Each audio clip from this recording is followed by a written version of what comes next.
समझते हैं। एक दो चर वाले रैखिक समीकरण युग्म का समीकरण दिया गया है और इसे हल करके हमें x और y का मान निकालना है।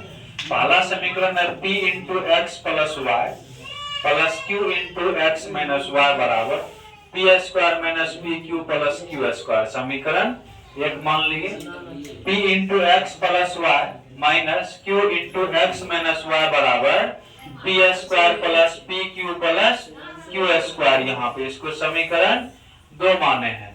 समीकरण एक और दो को हल कर देंगे लुप्तीकरण विधि से।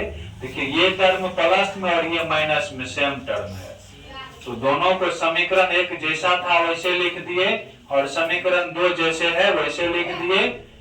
और प्लस माइनस क्या हो गया, कैंसिल हो गया, प्लस माइनस कैंसिल। यहाँ पे दोनों में p कॉमन है, p कॉमन ले लिए, x प्लस वाई और x प्लस वाई बच गया। अब यहाँ पे देखिए P square minus P Q plus Q square, second term plus p square plus p Q minus Q square, plus में पी क्यू और माइनस में पी क्यू कैंसिल। अब यहाँ से देखिए एगो पी स्क्वायर एगो पी स्क्वायर, दो गो पी स्क्वायर और एगो क्यू स्क्वायर प्लस में एगो क्यू स्क्वायर प्लस में, दो गो क्यू स्क्वायर प्लस में, ये दोनों से दो कॉमन मार लेंगे, दो कॉमन दे देगा और यहाँ से एगो एक्स दो गो एक्स, एगो वाई दो गो वाई, नीचे से भी दो कॉमन मार लिए, एक्स और एक्स कैंसिल हो गया। यहाँ पर p बराबर P square plus Q square बटे एक्स प्लस वाई, कोना कोनी गुना कर देंगे, इसमें गुना करेंगे एक्स प्लस वाई में p से तो p into x plus Y हो जाएगा और P square plus Q square में एक से गुना करेंगे P square plus Q square. ये जो p गुना में आएगा इधर भेजेंगे तो भाग में आ गया, तो आपका x प्लस वाई बराबर P square plus Q square बटे p समीकरण नंबर 3 मान लेंगे। ये पर्सनल x का मान नहीं आया, x और y का सम्मिलित मान आया है, इसको समीकरण 3 मान ले क्योंकि 2 तक पहले माने थे। अब ये समीकरण 3 का मान या तो समीकरण 1 में रखिए या 2 में रखिए।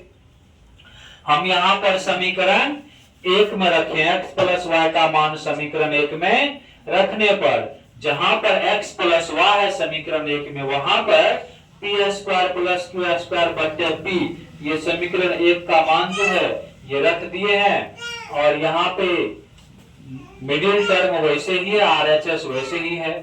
अब ये देखिए ये प्लस में और उधर भेजेंगे तो माइनस में हो गया, q into x minus Y बराबर ये पहले से RHS का टर्म है P square minus P Q plus Q square minus p से मल्टीप्लाई कर देंगे P square plus Q square बटे p और p क्या हो जाएगा, कैंसिल हो गया, p और p क्या हो गया कैंसिल। यहाँ पे q square plus p square हो गया, q into x minus Y बराबर P square minus P Q plus Q square plus p square plus q p square और माइनस पी स्क्वायर। देखिए प्लस में पी स्क्वायर माइनस में p square cancel, plus में q square minus में q square cancel, बच गया minus two minus P q और q गुना में इधर आएंगे तो भाग में और Q cancel, X minus Y बराबर क्या हो गया माइनस क्यू हो गया, क्या हो गया माइनस क्यू। इसको समीकरण 4 मान, यहाँ पे 4 मान दिए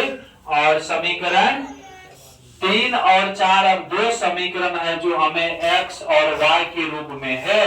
समीकरण 3 हो गया x प्लस वाई बराबर P square plus Q square बटे क्यू। समीकरण 4 जो है x माइनस वाई बराबर माइनस पी। इन दोनों समीकरण को हल करेंगे तो x और y का मान प्राप्त हो जाएंगे। तो समीकरण 3 x प्लस वाई बराबर P square plus Q square बटे पी, समीकरण 4 x माइनस वाई बराबर माइनस क्यू। जोड़ने पर इसको भी लुप्तीकरण से हल करते हैं, y और y कैंसिल, एगो x दो गो x।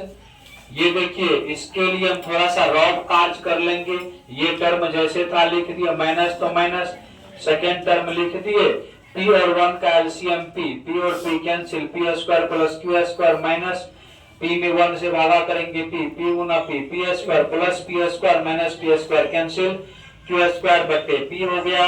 और ये देखिए यहाँ पे 2 गुना में इधर आएंगे तो भाग में, इस प्रकार से आपका जो ये x का जो मान है वो हो गया क्यू स्क्वायर बटे 2p हो गया। एक आंसर यही हो गया। अब ये x का मान जो है हम क्या करेंगे, या तो समीकरण 3 में रखिएगा, 4 में, 1 और 2 में नहीं रखना है। तो हम यहाँ पे x का मान क्यू स्क्वायर बटे 2p समीकरण 3 में रखे हैं। समीकरण 3 कह रहा है x प्लस वाई बराबर P square plus Q square बटे p। तो जहां पर x है वहां पर ये x का मान क्यू स्क्वायर बटे 2p रख दिए, प्लस वाई बराबर P square plus Q square बटे p।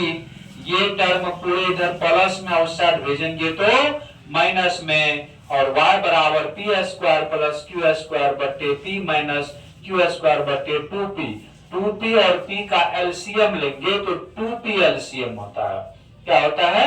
2p। इस तरह से p और 2p का एलसीएम करते हैं, लघुत्तम समावर्तक करेंगे तो p टाइम्स लगेगा। 1 टाइम्स में हो गया, ये 1 टाइम्स में कैंसिल, 2 बचा। p गुना 1 p या p गुना 2 2p। इसका एलसीएम क्या हो गया? 2p एलसीएम हो गया। तो p और p कैंसिल, 2 बच गया, 2 से दोनों में मल्टीप्लाई हो गया, 2p square plus 2q square minus 2p cancel, q square. अब देखिए 2 गो q स्क्वायर प्लस में, एगो माइनस में, तो 2 गो से वो घट जाएगा तो क्या गो बचेगा? 2 गो q स्क्वायर में से वो घट जाएगा तो 1 q स्क्वायर बचेगा। यहाँ पर p स्क्वायर का कोई जोड़ा नहीं है, तो 2p स्क्वायर प्लस में q स्क्वायर बटे 2p। अब इसके बाद देखिए इसका एक और स्टेप नीचे गया है। यहाँ पे क्या किया गया है? 2p से दोनों टर्म में भाग दे दिया गया है, अलग अलग कर दिया गया है। 2p स्क्वायर बटे 2p, 2 कैंसिल, एगो p कैंसिल, एक p बच गया, प्लस यहाँ पे कटने वाला नहीं है तो वैसे छोड़ देंगे q स्क्वायर बटे 2p। अतः हम इसको इस प्रकार से लिख सकते हैं, y बराबर क्या लिख सकते हैं? y बराबर p प्लस क्यू स्क्वायर बटे 2p। यही आपका जो है सेकेंड आंसर हो जाएगा। इस प्रकार से इस सवाल का हल हो गया। x का मान हुआ आपका क्यू स्क्वायर बटे 2p और y का मान p प्लस क्यू स्क्वायर बटे 2p।